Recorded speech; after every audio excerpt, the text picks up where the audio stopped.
I am so excited to be here today because we have 4 of the most innovative people that I believe are working in the beauty industry today. You can't stay inside your 4 walls or your cube here at L'Oreal and actually create new ideas without going out and seeing what the customer is really doing. To really know what they're doing, you have to go into the retail stores, you have to go into the drugstores, you actually have to talk to the people. How can we help the consumer understand what's best for them based on other people like them? Consumers just fundamentally want to find the best product without it being such a chore. If we build a brand that is multifaceted, multi-personality, that the customer is going to care much more about hanging out there. True innovation for me, it's something that is disruptive. So we call innovation a lot of things, but true innovation are things that are not expected, that are surprising, that disrupt and kind of change the paradigm and help you to get to a different place. When we actually started creating prototypes, and we had this panel of estheticians that we would give the prototypes to, and they were constantly giving them back to us because they thought they were terrible.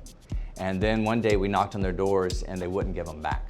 They wanted to keep them and you had to pry it out of their hands, and that's when we knew that we had created something that was very disruptive. The trend that I'm most excited about that technology is allowing us to do is that basically before, in many ways, consumers had to choose between something that was like fun and delightful and something that was highly effective.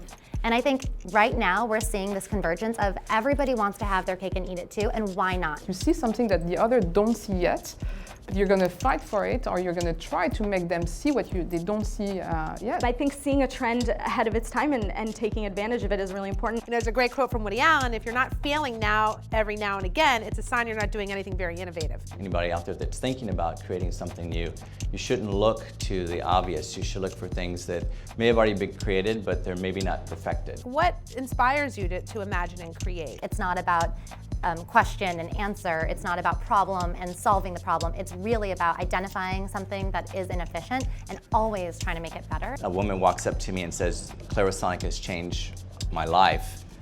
That says a lot about our company and our brand. And when they also tell me that their husband noticed a difference in their skin, I'd say, well, we really created something amazing because men don't notice anything. And so it's just, it's great to see that it's a true response. How do you have a good idea? It's not that hard. I mean, try to solve a problem, come up with your answer, and then build this logic around it. And being optimistic and believing there's an answer is the first step. I believe everyone here has to have a level of tenacity and passion, but also being able to know your stuff and be able to marry it back to what your brands or the business goals are. The tenacity, I think, is really important to maintain throughout the journey. And like now, here I am at L'Oreal. I mean, pinch me, it's amazing. So I think it's really like knowing inside out, your consumer, the marketplace, and the trends, and being obsessed by, trying to look at where are the spaces and where you can make a difference. I can promise that the next 10 years are going to be pretty like a crazy ride.